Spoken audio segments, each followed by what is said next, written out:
Hello बच्चों, Lalbagh girls inter college के YouTube channel पर आप सभी छात्राओं का स्वागत है। बच्चों, आज मैं आपको कक्षा 10 के हिंदी काव्य के तीसरे पाठ रसखान द्वारा रचित रसखानी ग्रंथावली से सवैये शीर्षक के कुछ सवैये बताऊंगी। इससे पहले मैं आपको कुछ सवैये पढ़ा चुकी हूँ। आगे का सवैया इस प्रकार से है।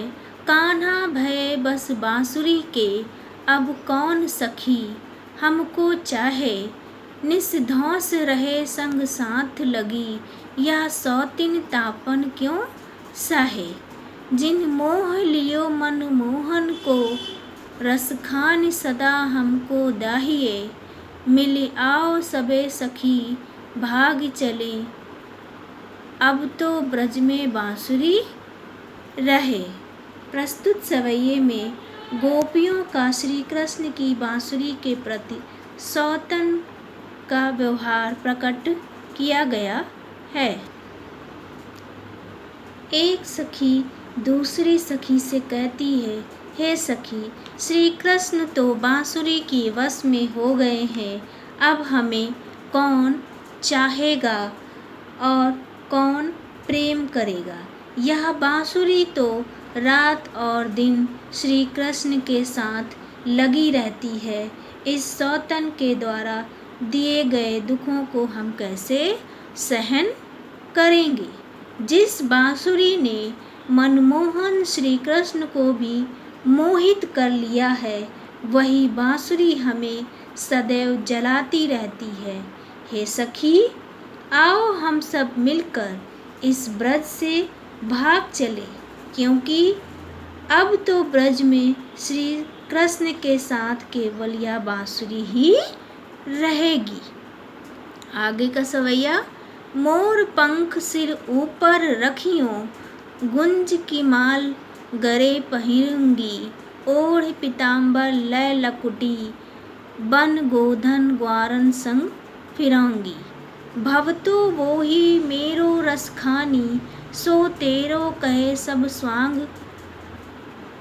करोंगी। या मुरली मुरली धर की, अधरन धरी अधराना धरूंगी। इस पद में श्री कृष्ण के वियोग में व्याकुल गोपियों ने श्री कृष्ण का रूप धारण किया हुआ है।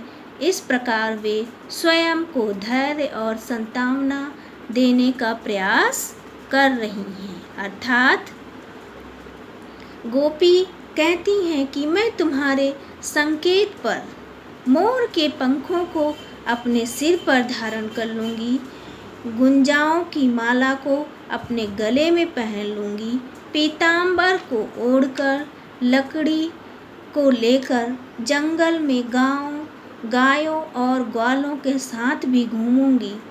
तुम्हारे कहने पर मैं उन सारी लीलाओं को करने के लिए तैयार हूँ जो रस की खान श्री कृष्ण को अच्छी लगती हैं।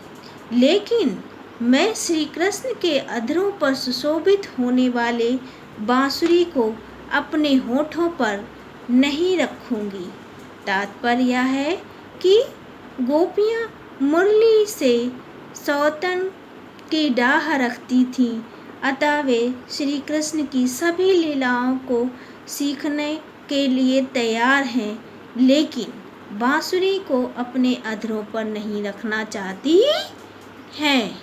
धन्यवाद।